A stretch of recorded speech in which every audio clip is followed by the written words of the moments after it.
Electrification, electric vehicles, and decarbonization. What are the opportunities and what does the future hold? Welcome to today's webinar and the Nordic launch of Bloomberg's new energy finance electric vehicle outlook.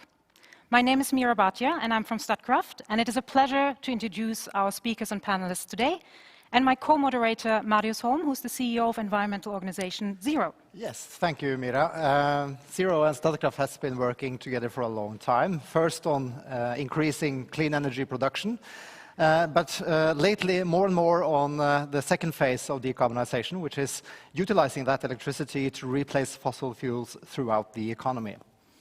And with us today in the Oslo studio here, we have Norway's Minister of Petroleum and Energy, Tina Bru. Welcome. We have the Norwegian MP and member of the Finance Committee, Kari Elisabeth Kaski. Welcome. And Statkraft CEO, Christian Nøringen Tønnesen. In London, we have Sepp Hanbest, Chief Economist of the Bloomberg New Energy Finance, and the lead author of the New Energy Outlook, as well as Colin McCarricher, who's the Global Head of Advanced Transport and who will be presenting the electric vehicle outlook for us today. The outlook will go through how road transport will evolve over the next 20 years and what might have been the short-term impact from COVID-19 on global auto sales. Sepp will also give us an indication of energy markets right now and what the future holds. But I would like to now also tell you as an audience, you're welcome to ask questions at any time, and there is a chat just at the bottom of your screen where you can post your questions, which we will, at the end of the session, post to our panelists. But first of all, I will give the word to Tina Bru. Welcome. Thank you so much, and thank you for inviting me to this important webinar. I am looking very forward to the presentation of the Bloomberg's Electric Vehicle Outlook and the new important perspectives it will give us all. Electrification is an important measure in several sectors to cut emissions, especially here in Norway, because we have developed substantial renewable resources through our hydropower. And this gives us a very unique starting point for an electrification across the board. Our ability to create wealth from our renewable resources has brought us prosperity. In Norway, our industrial revolution was built on renewable hydropower. And today, a number of onshore wind power projects are being built as well. More renewable energy is essential for meeting the goals of the Paris Agreement. Norway has an ambitious climate policy. We have an agreement with the EU where we are going to cut at least 40% of our emissions by 2030. And this winter, we increased Norway's target under the Paris Agreement, up to at least 50% and aiming for a target of 55% emission cuts. In the European Green Deal, the European Commission has signaled that they will present a plan for increasing the EU's target as well. I support this. Energy and climate are closely connected. However, we must recognize that the countries of the world have very different starting points. Norway's energy and climate policies are aimed at utilizing our advantages within renewable resources. We provide a framework for profitable production of renewable energy. We are developing and expanding the power grid, and we are using our renewable resources for new purposes, such as a substitute for fossil energy. And as one of the few countries in the world, Norway has a surplus of renewable power. This is expected to continue as long as we ensure that new power resources are built in the years ahead. And because of our flexible hydropower and the wind power, supported by an efficient grid, our electricity supply is almost 100% renewable. Many wind farms are currently under construction in Norway. In the years to come, more will probably be built. But as in other countries, this is not without controversy. The government needs to make sure that our renewable resources contribute to sustainable wealth creation. And the government will soon present a white paper on onshore wind power to Parliament. Here, we will address the need to provide an improved framework for wind power concessions. We're looking at environmental concerns, how to secure a better local process, and ensuring that the lead time from start to finish for such projects are shortened considerably. But looking back through our history, Norway's renewable resources have been a blessing for development and progress. Looking ahead, they will also put us in the forefront of the global energy transition. When it comes to electrification of transportation, we are far ahead of most countries, especially when it comes to passenger vehicles.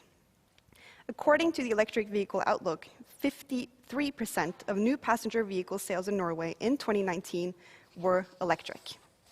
And as a member of the Norwegian Parliament, I participated in the efforts leading to the current governmental goal stating that all new passenger vehicles sold in 2025 must be non-emitting vehicles. I am very proud of this ambition, and my role as the Minister of Petroleum and Energy gives me the opportunity to work on the energy side of this ambition. And I am also proud to see how electrification of transport creates new opportunities for our export industries, contributing to energy transition in other countries. One example is the Norwegian company Zaptec, exporting advanced charging systems for electric vehicles. And while pursuing our ambitions for electrification, we must keep in mind the underlying foundation for this transition, a renewable and efficient electricity system and a well-developed and strong grid. We see the potential for further electrification. In the report Klimakur, our technical agencies have looked at many new measures for electrification, for instance, in the transportation sector and within industry. We are also looking at the potential for further electrification of the largest industrial plants onshore, as well as further electrification of offshore installations. It is my responsibility to facilitate this development. But we should also keep in mind that not all energy use can or should be electrified. Other solutions like hydrogen may also prevail in the future. And the pandemic has hit our economy, as many other countries, hard. And we need to get the economy out of this slump, and we need to create new jobs. The government sees a chance for businesses to create green jobs within a more sustainable future. Therefore, the government has proposed a 3.6 billion Norwegian krone for a green restructuring package. And I'll conclude there. Thank you for your attention. I'm looking very much forward to hearing more about your new report. Thank you. Thank you so much. Now some opening remarks by you, Christian. Statkraft, as Europe's largest producer of renewable energy and based in a country that is run on renewable electricity, believe that the global energy transition and the focus on climate progress is key. This is even more important now as the world finds itself in a global economic downturn as a result of the unforeseen COVID-19 pandemic. Before the coronavirus crisis, we were on a positive track, with renewable energy capacity hitting record levels last year in 2019, and solid efforts towards a low-emission and electrified society was about to take place.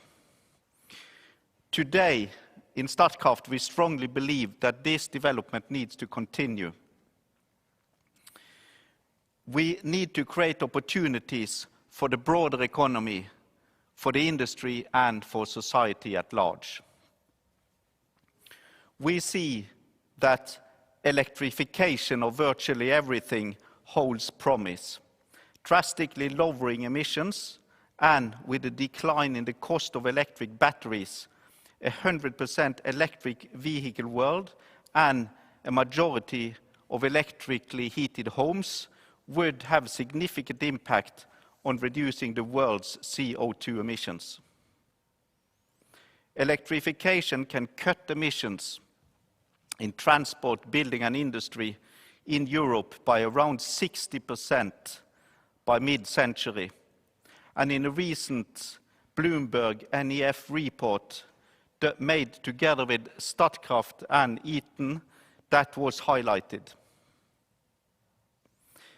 We embrace the bold belief that it is possible for renewable energy to comprise 80% of the world's electricity production by 2050. And in Europe, this percentage can reach 90% renewable also by 2050. To further show Statkraft's commitment to accelerating the transition to electric vehicles and making electric transport a new normal by 2030, I'm happy to announce today that Statkraft has signed up to the climate group's electric vehicles initiative EV100. That is an agreement to transform business fleets to all electric, and we are the first Norwegian company to sign this agreement. The move towards a renewable sourced and electrified society will take strong incentives from our governments, a clear direction from global industrial leaders, and widespread collaboration among multiple players. That goes all the way from the oil and gas industry to renewable companies like Statkraft. Thank you, Christian. Now, Kari Elisabeth, you have a history of being a climate activist before you entered Parliament for the Social Left Party. And now listening to a Minister of Petroleum from the Conservative Party and a CEO from a major company in Norway, both praising electrification of the transport sector and the very ambitious target of having 100% electric vehicle sales in 2025. Are we all good then?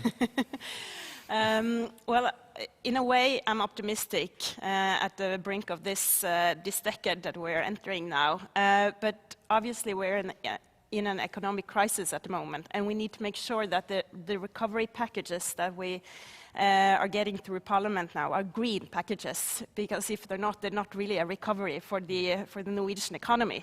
And I'm a bit concerned, and I try to say everywhere I go that 50% of the energy that we still use in Norway is fossil. So we need to make sure that we both build more renewable energy and also fast forward the electrification that we need in every sector in Norway. Did you have any other reflections yourself on what was said by Christian and well, you Tina Bru? know, the ambition is 100% electric vehicle sales, but you know, we need policy incentives to make that happen. We have incentives in place, but they're nowhere strong enough to reach the target, not for cars, but especially not for vans, which is a fast-growing sector when everybody gets their goods delivered by the door, especially now in the corona crisis. There's a lot of diesel vans moving around in cities around the world. Fair reflection. I would now like to hand over the word to Seb in London, who actually was here, I think it was exactly a year ago, where he was standing with you, Christian, in Oslo City Hall and was presenting Bloomberg New Energy Finance's New Energy Outlook then. The world has changed quite a bit, as you all mentioned. We're going through a global economic downturn. We have been hit by the pandemic. It would be now very interesting to hear from Seb what your view is on the energy markets right now and the role in renewable energy will play going forward. If you could give us some viewpoints on your short, medium-term and long-term outlook. Hi, good afternoon, and it is a great pleasure to once again be able to join Statkraft and the community to talk about the future of energy. And I think the question of what's changed since last year is a big one. 2020 has certainly, I think, set the bar for a tumultuous year. And this time last year, we were talking about the New Energy Outlook. That's due out in October this year. We're expanding its scope to cover the whole energy and emissions economy. As we do that, we're wrestling with this question of how might this tumultuous year play out into the medium and long term? How might it affect the low carbon transition that we're tracking? And we started that work by thinking about the impact today on the economy. And we've now got, I think, 13 or 14 indicator reports looking at everything from oil and gas to sustainability investment through to stimulus packages and metals and materials industries. And underpinning all that sector by sector analysis is this dramatic decline in economic activity. And I think at the heart of the answer to the question of how the world may look different into the medium to long term as a result of the present moment is a question about how we return from this crisis. And that's a very big question, and it's not clear that we have the answer yet. We're still early days, and while it feels a little like things are returning to normal, I suspect this journey is far from over. We've certainly seen the economic decline translate into a reduction in electricity demand, between 15 and 20% from expectations around Q2 for parts of Western Europe. Not universally down. I think in Scandinavia in general, the electricity demand has been consistent with expectations, even a little higher, in Australia a little higher. But overall, for Europe at least, nuclear power is down, gas is down, coal is down. And in many ways, if you think about the oversupplied oil market, where we saw the US benchmark drop to a depth of $40 a barrel last month, and that cheap oil, the warmer winter, and weak power demand, robust carbon prices, and there's a bit of a perfect storm for coal-fired power. We're starting to see a pretty miserable economic. You're breaking up a bit, Seb, so I think we're hoping that the connection will get better. We're sort of intermittently hearing you at the moment, but we will make sure that this gets picked up again. But sorry, finish off your last thought. Hopefully you can hear me. I'm sorry about the technology. I'd love to be in Oslo and doing this in person, of course. But overall, this big question, and I'll leave it at this, is how does the current moment translate? And if it's a long drawn-out recession, I think we'll find very much that some of the things that have occurred, and the changes in behavior and the changes in outlook, will have a major impact on not just electricity demand, but also on greenhouse gas emissions, which may change the journey from here into the future. So why don't I leave it there? Hopefully we've heard some of that, and I'll let us move on with the program. Thank you so much, Seb. I think we will fix a few things on our side, so I hope the audience on the web has been following this closely and has heard it clearly and well. We would now like to hand over to Colin in London, who will give us actually now the presentation of the Electric Vehicle Outlook report by Bloomberg New Energy Finance. Thanks, and thank you everybody for joining us. I wish I could be there in person. I know how nice Oslo is at this time of year with those warm, sunny evenings that stretch on and on and on. Unfortunately, this will have to do for now. What I'm going to do today is talk through the findings from our electric vehicle outlook. And just to kind of give some background on what our electric vehicle outlook is, this is our actual outlook for all of road transport. Despite the name, it looks at everything to do with road transport. We're looking at all the different segments, and then we're also looking at the mega trends that are impacting those segments. So things like electrification, shared mobility, autonomous driving, urbanization, and then mapping those onto what does that mean for the automotive sector? What does it mean for oil markets? What does it mean for electricity markets? What does it mean for infrastructure, battery metals, emissions, all these sorts of things? So we draw together all of our experts from around the world, and we try and figure out what we think is going to happen over the next little while. And that's what I'm going to talk through today, is 10 findings from that report. And I won't try and talk through everything in that. There's a lot of information, and we're always happy to discuss it with anybody if you have any follow-up questions. But what I'll do today is just talk through these 10 main findings. So the first one is around COVID-19. Obviously, we spent a lot of time this year trying to understand what the impacts of COVID-19 will be. And one of the conclusions from that is that we think electric vehicles will hold up significantly better than combustion vehicles and rebound faster. So we do think EV sales are going to drop this year, but we think overall they're going to drop less than the overall market, and then less than internal combustion engine vehicles, and come back faster.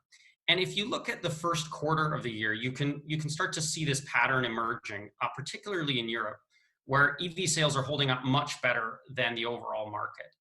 And in Europe especially, you have the impact of European automotive CO2 regulations coming in this year, and automakers were probably pushing some of their orders that they could have fulfilled in 2019 into 2020 to avoid paying fines for if they missed those CO2 targets. And then you also have a bit of a backlog of orders for some of the big flagship models that have launched recently. And that means the purchase decision for these vehicles was actually made earlier, prior to the pandemic hitting. China, one notable exception, and that's partially because last year was particularly strong in the first quarter and the first half of the year for EV sales, because there was a subsidy cut coming in June. But we think that'll start to normalize, and we think the Chinese EV market will probably start to return to growth again in the second half of the year. But so overall, we think EV sales are going to hold up better than combustion vehicle sales through 2020. We are forecasting about 1.7 million EVs sold this year, and then seeing that rise really quickly again after that to just over about 5 million by 2023. That corresponds to about 7% of the global auto market. Now, you see most of those are battery electrics, but plug-in hybrids also playing a role, particularly in areas where fuel economy regulations are quite stringent and automakers have to sell a lot of those in order to hit their targets. But of course, there's some really big open questions with COVID, and there are many we could go into. I'll highlight a few here. One of them is around stimulus. So what sort of priorities are governments going to push with their stimulus measures? It looks like in Europe, and to a lesser extent in China so far from what we've seen, clean vehicles are going to be a big part of that. Consumer attitudes, will this push more people into private car ownership and usage and out of buses and things like, and other forms of public transit? What will automakers do? What will they prioritize? And lastly, around clean air in cities. And there's two angles to this. One of them is that we've seen how nice cities can be when there is less air pollution. But there's another one around health impacts. And it looks like the health impacts from COVID are worse in areas with worse air quality and with more respiratory problems. So just to highlight this, I took this photo just a couple weeks ago at the height of the lockdown in London. And it's certainly just a very different London skyline than I've ever seen in 10 years of living here. And very, very, very clear, very quiet, a very different city than I'm used to. And I have to say, it was quite pleasant. So there is some impact there in people's mentality, hopefully not just my own. So that's our first finding from this year. The second one is around tipping points. So when we build our model for EV adoption, and we do it by different segment, but on the passenger vehicle segment, we think there's two really big ones. They are essentially price parity. So when do EVs get fully cost competitive with their internal combustion engine counterparts? And something we call infrastructure slowdown. So by the mid-2020s, we think in most segments, in most large auto markets, EVs will be fully cost competitive on an upfront basis without subsidies. There is a lot of variation though. Some segments don't get there because of very low average purchase prices don't get there until the late 2020s or even till around 2030. And then around infrastructure, we think that people who have access to home or workplace charging go electric faster, significantly faster than those who live in high-rise apartment buildings with no access to charging infrastructure at home. And what that means is that the adoption goes really quickly from parity and then starts to slow down a little bit in the mid-2030s as you've already diffused through all those people who have easy access to charging infrastructure. And that's what that looks like in the model. So a big rise quickly from 2025 onwards, and then it slows down a bit from the mid-2030s, most of those being battery electric. We don't see a route for plug-in hybrids to be fully cost competitive because they still have an internal combustion engine on board. So you sort of have two technologies. Fuel cell vehicles playing a very minor role. Even that role that you see there of getting to just below 1% of the fleet actually in 2040 requires 1,000-fold scale up from where we are today. So even with that very, very aggressive growth in the size of the fuel cell vehicle fleet, it doesn't play a significant role. But what that looks like for passenger vehicles is around 58% of sales by 2040 and around a third of the fleet. Now, one of the interesting lessons here is actually from the Nordics. So this is Norwegian passenger EV sales. And I think there's two big lessons from this. One of them is that it goes slow until it goes fast. So it took a long time for Norway to get to sort of 10%. And then a relatively short time to go from 10 to over 50%. But the other lesson, I think, is a really important one, and it's a simple one as well, and it's that economics matter. So what Norway has showed us is that when EVs are cost competitive, and to some degree they're artificially cost competitive because of the tax structure and incentives in Norway, people buy them in large number. And that sounds obvious, but it wasn't obvious until Norway really proved it. And I think that's a huge contribution to other policymakers around the world confirming that, yeah, probably the most important thing is economics. And it doesn't mean that every government will follow the exact same policy path as Norway does. That's probably expensive for some governments. But it does mean that once we get to cost competitive EVs, we will probably see the sales rise really quickly. And that is a really important message and a really important contribution that Norway and the Nordics have made towards understanding how fast the world can go electric. So another one of the findings is around China and Europe. So we think China and Europe are going to pull ahead of the US. So really China and Europe leading the global EV market, accounting for around 72% of all global EV sales in 2030. Now, when we made this, this was back in March and April. And then since then, of course, in the last few weeks, there have been all these stimulus measures aimed at cleaner cars. So actually our European share is probably going to push up in the next little while as those stimulus measures work their way through. And particularly in Europe, what's really driving that is CO2 regulations for autos. So that dashed line is where the regulations are going, 2020, 2021, 2025, 2030. And the blue line is historical emissions. So you can see those have to come down a lot. You really can't meet that without a lot of plug-in cars in the mix. That is our estimate of how many plug-in cars you need as a percentage of sales. So the blue line is if you do it all with battery electrics. The purple line is if it's all plug-in hybrids. Realistically, it'll be somewhere in between those two. But you need a really sharp increase in these big compliance target years where it gets more stringent to keep hitting that. And you probably need somewhere a third to a half of sales to have a plug by 2030 to hit the CO2 targets. So Europe and China pull ahead, but actually the US catches up. So the US catches up in the 2030s. And that's because there are a huge number of households in the US that have 2 or more cars.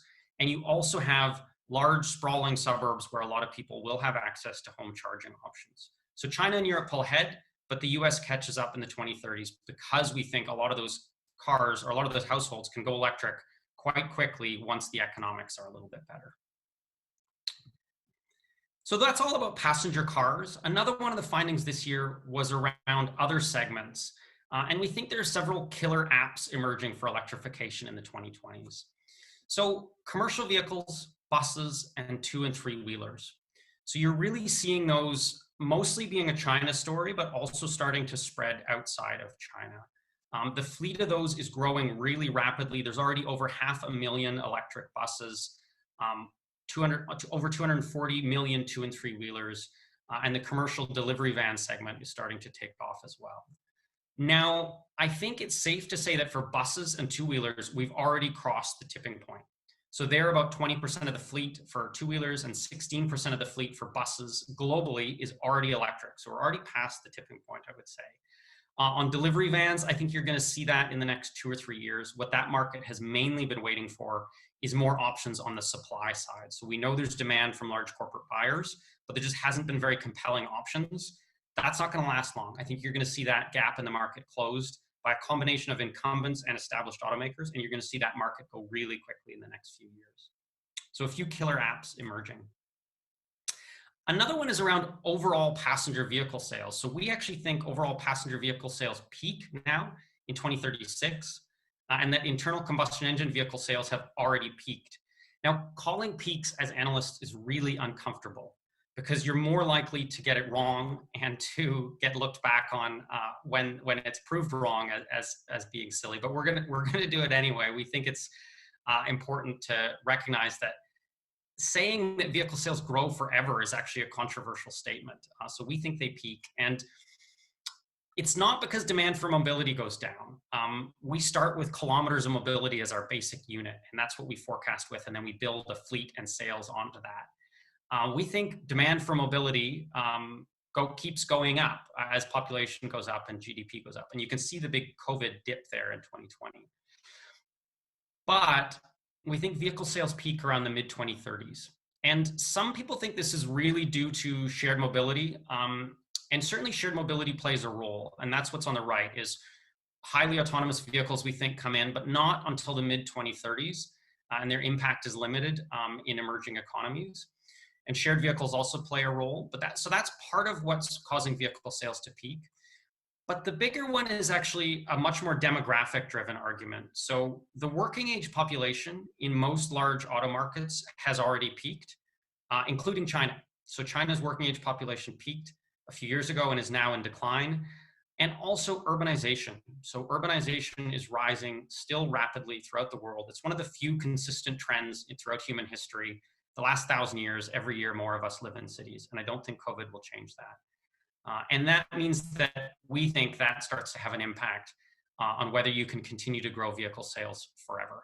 We don't think you can. We think it starts to peak around the mid-20s, or mid-2030s, I should say. And again, just to look at that chart on the right is electric internal combustion engine and fuel cell vehicles. So what that means is that sales of internal combustion engine vehicles probably peaked for the passenger vehicle segment in 2017. Maybe it's in 2017. We don't think they'll return to growth. We think by the time the recovery from COVID is in full swing, EVs will already be sort of 5 to 10%, and then it's very hard to see internal combustion engine vehicles returning to those highs of 2017 and 2018. But fuel cell vehicles do have an impact on some commercial segments in the 2030s. I won't spend a lot of time on this because we could go into a lot of work just on the cost of hydrogen and the outlook for hydrogen. We do think generating green hydrogen does get significantly more economic over the next 20 years, particularly in regions that are pursuing this heavily, parts of China, South Korea, Japan, California, and parts of Europe. So we do have a forecast for all the different commercial vehicle segments, light, medium, and heavy. Generally, we see these playing a role in the 2030s, not so much in the 2020s. The numbers are all still very small. So the fuel cell vehicle market is definitely going to grow. There's nowhere really to go but up. So we think that plays a role, but it's mostly constrained to the commercial vehicle segment. Adoption of new battery chemistries, we think, accelerates, and costs continue to drop. I won't spend too much time on this either. We've done a lot of work on battery costs over the years, and we have a team that just looks at energy storage technologies. We think there's lots of room still to run. There's lots of room for improvement and in cost decline and more cost declines. Every year we hear people say that the battery cost curve you guys have been plotting for the last 10 years, it's going to stall, it's going to bottom out. We don't think that's the case. We think it will continue to come down. We think there's a very clear runway to $100 a kilowatt hour. A lot below that, you do need some more fundamental advances, but there are lots of candidates for that as well. Another finding is that you need much more charging infrastructure, but that most of that is at home or at work.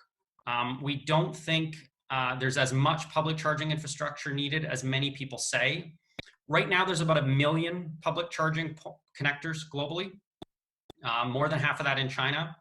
By 2040, we think that's about 12 million. And really that's because we think a lot of the charging that gets done is still going to be done at home and at work.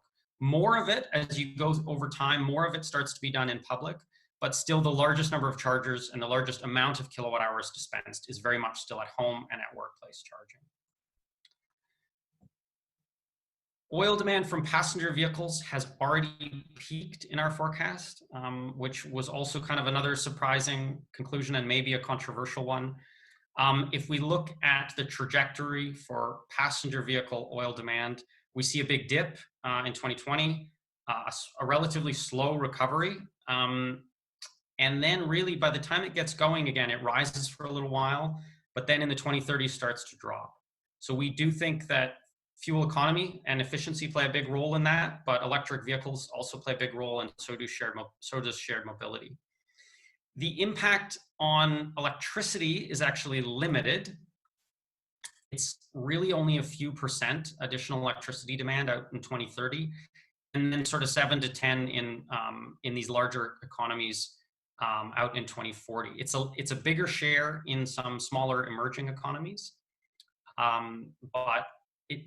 it's a smaller share in other emerging economies, but for these big economies, it's a relatively modest contribution to total electricity demand. Another interesting finding that we found from this is actually that this was the first time we've done all different segments of road transport. And when you look at the charging profiles for those and you stack them all up, what you find is that the charging load profile, the combined charging load profile of all these different electric vehicle segments is actually much flatter than if you just electrified one segment. And that's a really important conclusion, because it means there are sort of non-linear benefits to electrifying more segments of road transport rather than just focusing on one. And it should make the process of integrating these into the grid easier. The way we sort of like to put it is that this is a feature, not a bug of a 21st century power and transport system. This idea that electric vehicles can absorb a lot of the excess and variable generation that's coming, and also that this load profile can be flattened out a little bit more than when a few years ago when everyone was just looking at the passenger vehicle load profile and concluding there would be some problems from that. So then the last one that I'll highlight is that despite all that, and if that seems like a very optimistic view, emissions are still not on track. So overall, road transport emissions are only in 2040 about back to where they were today. Electric vehicles and fuel cell vehicles do reduce emissions pretty substantially, but because of this growth in the fleet, it means that you have to run to stand still to some degree. So if you want to see that go faster, there's probably two big things that you're going to have to see from governments around the world. One of them is more stringent regulations on heavy-duty trucks and more technology options coming out for heavy-duty trucks. That is a big part of the emissions growth and also the oil demand growth. So while passenger vehicle oil demand we think has peaked, overall oil demand keeps growing for over another 10 years, mostly driven by the commercial sector. So that is a really important part. And then the other thing that you're already seeing more governments doing is announcing phase-out targets for internal combustion engine vehicles. Now those, if we are going to bend the curve faster, those will probably have to be brought forward. And you are starting to see more governments doing that. So those are our 10 findings. I'll just leave you with one closing thought, and that's around opportunities in transformation. So when Bloomberg NEF was founded in 2004, this was one of the themes, essentially that there will be new winners and losers in this change to a low carbon economy. And so for the Nordics, I think there are some real opportunities as the market leaders around electrification. One of them is around charging infrastructure business models.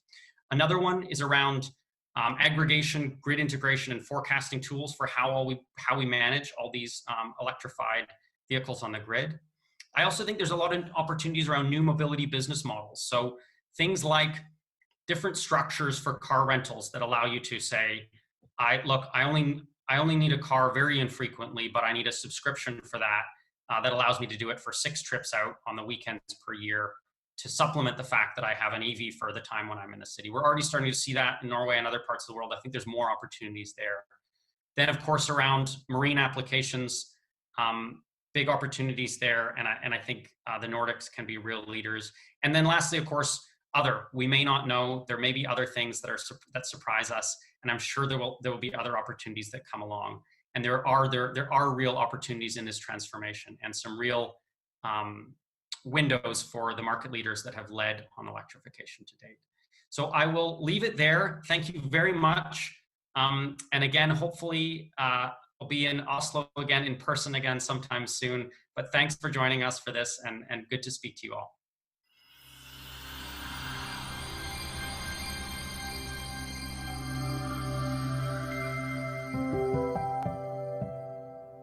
Thank you, Colin. That's extremely interesting findings and viewpoints, both from you and from Seb.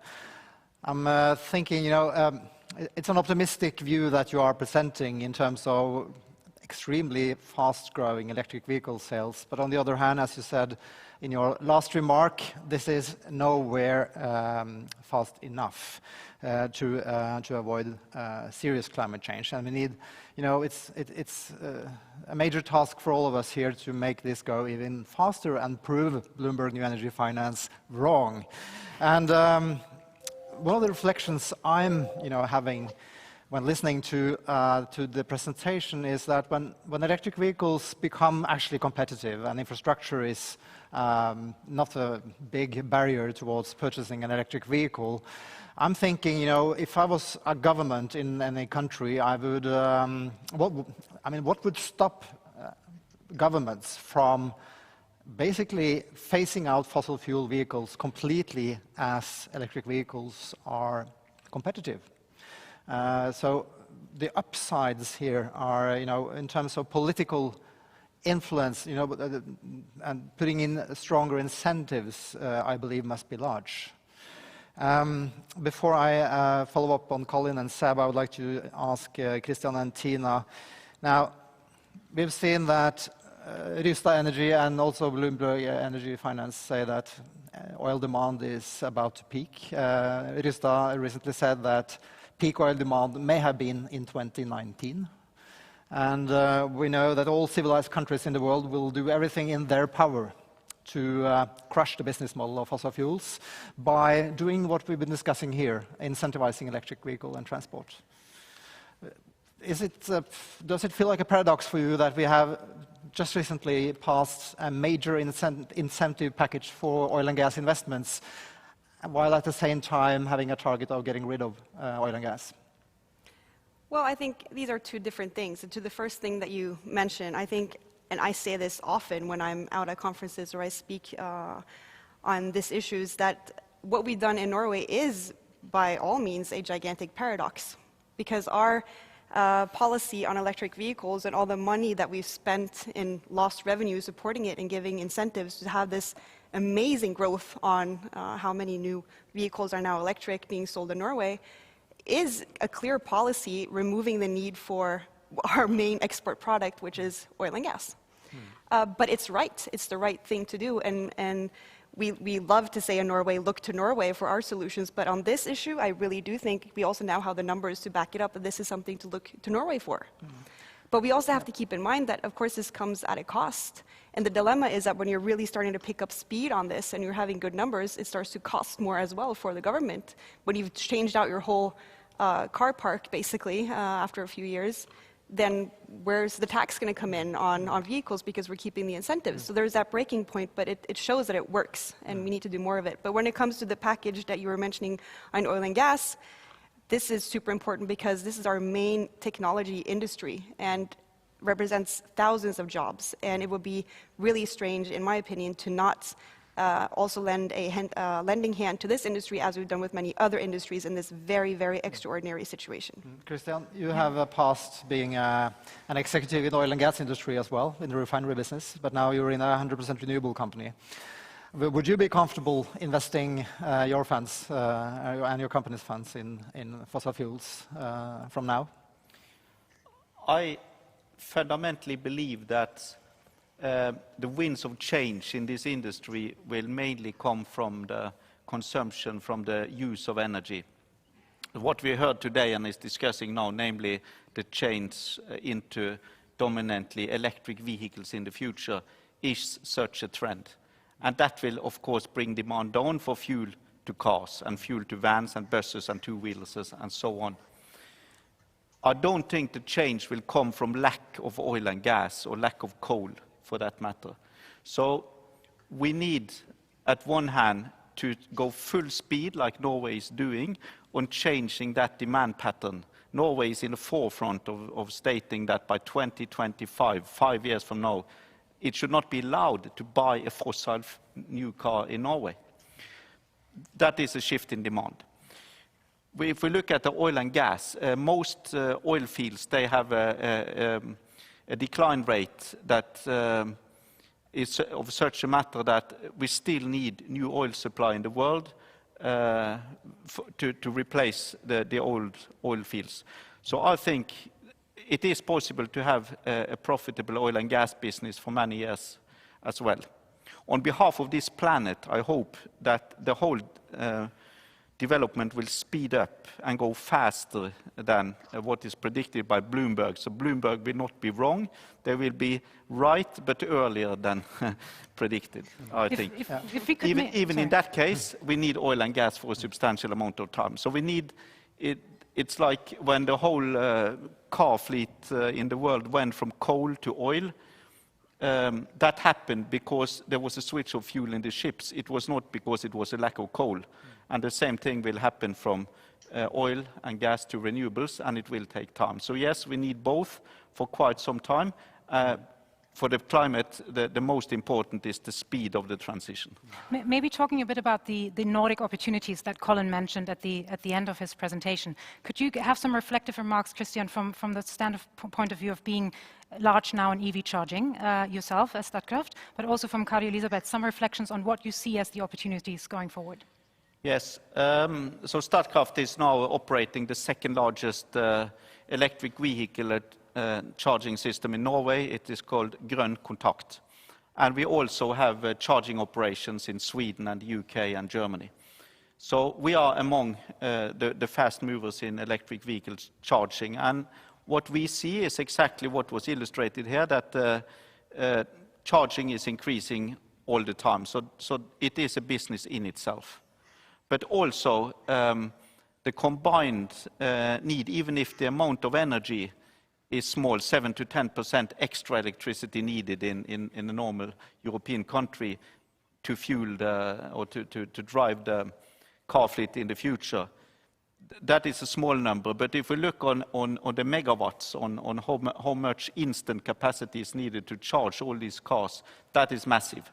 So to control the integrated system here is also a business of its own in the future, to integrate the flexible and the non-flexible demand in a combined way. So there we see business models as well, which was also mentioned as an interesting idea. And I also believe that new models for car sharing or use IT in an advanced way for mobility in the future can have business models that we have not yet exploited. So I agree to all those options, yes.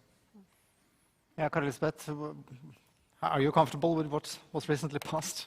I mean, shouldn't we rather look for business opportunities for Norway within the market that we have created in electrification of the transport sector?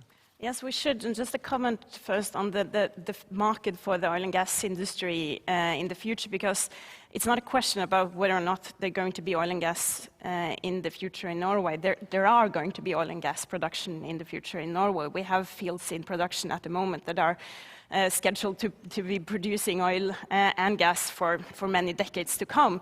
It's more a question on what should we do now for the decade that we're entering at the moment, and should we really be planning for and also in a way subsidizing for starting up new oil production and new oil fields in the Barents Sea that are, I would say it's more a question if it's going to be profitable for the Norwegian society in the future. So, and I've been negotiating the various crisis and stimulus packages in the parliament for the past months, and we need to keep in mind that Norway have a lot of money, basically, and perhaps too much money as well. We were ready to use 80 billion Norwegian kroner for just saving existing businesses, and that's the stimulus package from the oil and gas for the oil and gas industry kept outside. So we have a lot of money basically, and the question now is what we're going to spend it on. And we've been adopting these packages without having one single demand for example, sustainability or climate, which is a stark contrast to what's been happening in the EU, where you have said that 25% of the crisis packages and the money being spent there needs to have a climate perspective and be used for reducing climate gas emissions, and also need to have the sustainability all along. So we're sort of, I fear in a way that we're spending a lot of money now without really take a look at the climate goals that we have set for 2030. And to bring in our experts from London, as I said, it's politicians' job to make your assumptions or your predictions wrong and grow the electrification even faster. And do you see any possible game changers in politics as technology develops further and costs go down? Do you see any potential game changers from large cities, from countries, from the EU, both in terms of crisis packages, but also in sort of climate policy in general? Colin, you may comment on that. Yeah, I can start with that. I think we definitely acknowledge that policy is still something that can dramatically change this curve, right? And I mentioned that even just seeing the stimulus packages announced for France and Germany and the one that's coming for the EU level, that will probably drive our European forecast up. And similarly, if there's a change in the federal government in the US in November, then we will probably see tighter fuel economy regulations in the US too, and that will drive those numbers up. So policy is always kind of an accelerant. I think the challenge is that it can be a decelerant too. And what I think the real challenge is getting the mix just right. In an ideal world, you support something right up to the point of organic takeoff, and then the market takes over and it grows on its own. And just from watching this stuff for 15 years around clean energy and clean transport, that's almost never the way it works. There's always sort of cliff edges. You pull some demand forward. You have to change a subsidy because it's getting too expensive. So there's a big drop off in the following year. I think one of the biggest challenges will be just to get okay with that, to accept that there is going to be some bumps and some changes, but that if you do really want to hit climate targets, you are going to significantly have to get fossil fuels out of road transport. And that is not easy. I mean, when we do our forecast, it feels quite aggressive, the numbers we're talking about. But as you see, when you go to the emission side, they're nowhere near aggressive enough to hit those targets. So one of the things we are watching very closely is whether more countries put legal backing to these phase-out targets that they have announced. So many governments have stated them. We've got, I think, tracking 14 different countries that have set targets for either 2030 or 2040 generally. Most of them don't have strong legal backing yet, but they're starting to get those. So that's one of the things we're keeping an eye on really closely, because we don't assume any of those are hit. We haven't assumed that the Norwegian target, it's a small auto market, but that is hit. We haven't assumed the UK one is hit, the French one is hit, because in those cases, we're not confident enough that there are legislative measures that are going to punish somebody if they're not hit. So I think that's something we're watching very closely, is how hard, especially after this crisis, do governments lean in? Our government's going to lean in on this crisis to try and accelerate what we've been seeing to date. And I think in places like Europe and China, there's pretty good odds that there are. But we need to wait a little bit and see exactly what those measures are going to look like across the board. At least if I was a mayor in a major city, I think I would try to keep that clean air that we've been seeing lately. That we saw in the picture of Colin in London as well. Maybe introduce. Yeah, maybe I just wanted to ask Tina Bru a question as well. I was just thinking, we were talking about now about the stimulus measures, but I just wanted to ask you, do you believe that electrification per se can become not only a measure to cut emissions, but a measure to stimulate innovation and also job creation in Norway? And maybe we can play that a bit further into the international arena as well. But your reflections on that? Well, the short answer is yes, definitely. And I mean... And how do we do that? Well, I think we already have proved that we can do that in Norway. I mean, electrification is basically the backbone for a lot of our industry, and we're seeing great opportunity in more industry based on clean power that we have here in Norway. So there are many different things that you can do. I see great opportunities. But this all plays into the whole picture about what other countries are going to do as well, because there really is no point in electrifying your community or your businesses or your industry if your power generation isn't clean. So it all kind of hangs together with the fact that you produce more renewable energy and that you have, we're lucky, we have lots of hydropower. We're also building onshore wind. We're looking at offshore wind. So that kind of needs to be the backbone, because there really is no reason to push that as a job creator or something for innovation if it's not clean. That's the baseline. I believe, Kari Elisabeth, you had some reflective remarks, and Christian as well. But please go ahead. Yes, thank you. I mean, there's no doubt there's going to be a lot of jobs if we do the right thing at the moment where we stand now. And I think that what we've seen with the oil and gas industry over the past days shows us how much this transition is needed for the Norwegian economy as well. It's going to be difficult, and we need to create a lot of new jobs.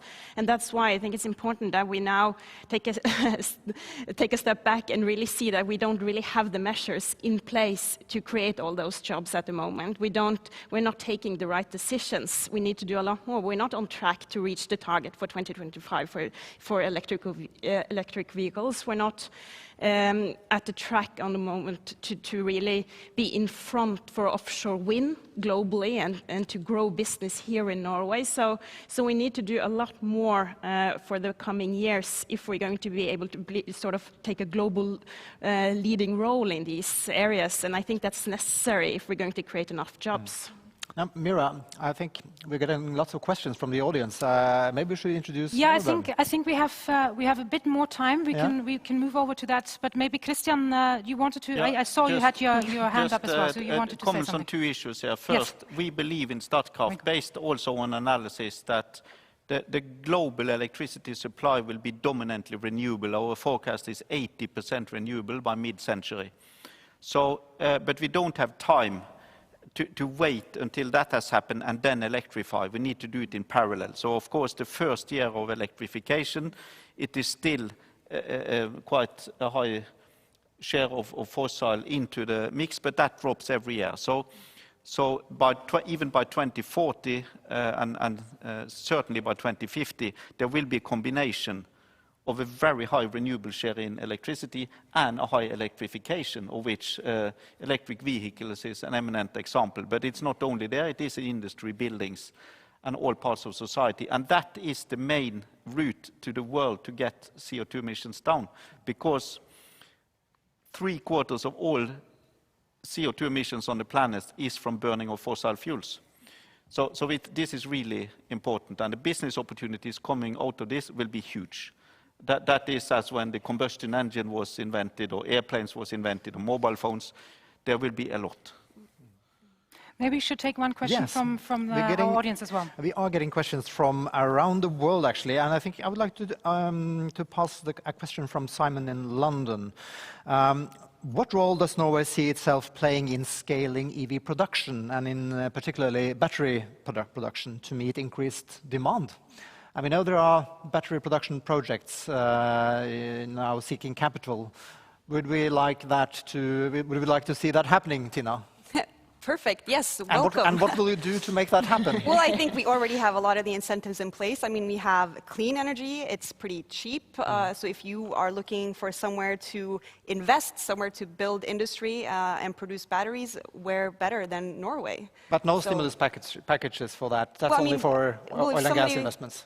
Well, no, I don't want the state to build batteries. I want private investors to come here and see opportunity and to do that. I think they'll do it better than we could do as well.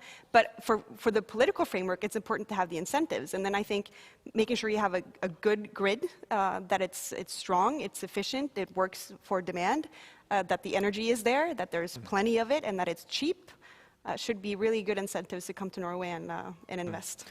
Would you like to invest in that? If anyone listening in here wants to establish a factory for electric batteries in Norway, or any other green new industry, we can offer from Statkraft a very favorable contract for the next 20 years of cheap electricity. Exactly.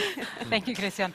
Also a question actually from the audience, and maybe to include Seb and Colin from London again. What do you see the role of hydrogen going forward, both in transport and in the industry sector at large? Maybe Seb, you can reflect a bit on that. Sure. I hope my audio is better now. If it's not, someone wave at me and I'll pass to Colin. Hydrogen has a lot of potential. It's an incredible opportunity for the hard-to-abate sectors, of course, which represent a significant fraction of global emissions. The real challenge is scale. And at the moment, electrolysis is very expensive for Western-made devices, and there's a journey to get the cost down. We think, though, that that's possible. That's only possible with subsidies and a lot of intent to make hydrogen sort of the clean molecule that supports the electrification of transport industry, heat, etc., to get to those net zero targets. So there's a lot of opportunity. I think that the focus thus far has been historically too much on fuel cell vehicles. And I think Colin will be the first to say that it's a tiny fraction of the low carbon vehicles that we're seeing being sold today.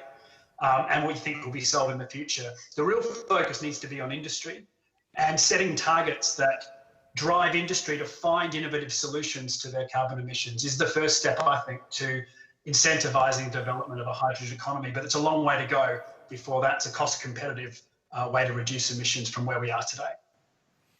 Thank you, Seb. Follow up on that, maybe. Yeah, please go ahead. Yeah, Christian, we're both driving electric cars, and we will probably not see ourselves driving anything else anytime. But On the other hand, large ships, vessels, possibly aircrafts, may not be able to run on batteries. How do you go about to make hydrogen part of your business? My belief here is that batteries will continue to develop. They will continue to go down in cost. So the passenger cars and also into vans and two-wheelers and even buses will be fully battery electric. But for the long-distance traveling, that is long-distance shipping, airlines and very heavy trucking over long distances, we need more than batteries. And then the hydrogen will play an important role. It could either be as hydrogen as a gas, compressed or liquefied, or it could be hydrogen converted into a liquid called ammonia, which is in combination with nitrogen. And so what we should and could do in Norway, but also in other countries, is to speed up development of the technology around the use of hydrogen and the use of ammonia. In Norway, where we can take a leading role is probably in shipping. Because we are a shipping nation. We are constructing a lot of ships. Today, a lot of offshore ship vessels, but we can make all sorts. Yes, we can be a test lab for utilizing trucks, but we don't produce any trucks. We don't produce any windmills either. But what we do, we produce a lot of ships. So there, I think we have a major possibility in Norway, not only to be an example for the rest of the world, but to really develop a new industry.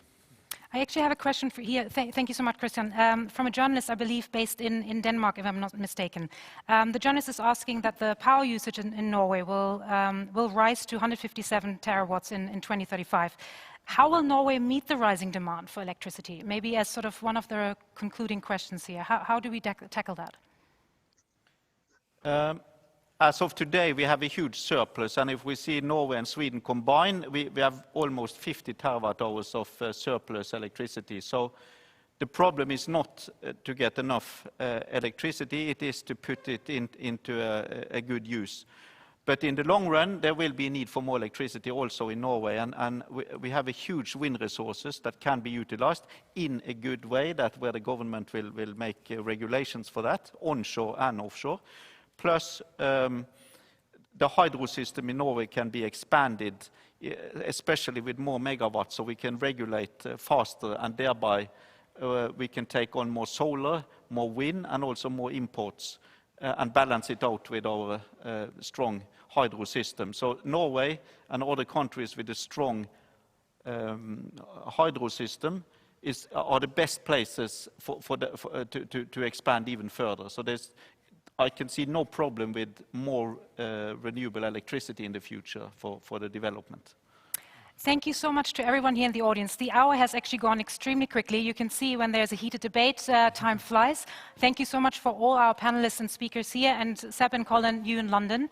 For everybody in the audience, you can actually download Colin's presentation on our website. There will also be the executive summary of the electric vehicle outlook and a recorded viewership of this webinar. So thank you very much from all of us.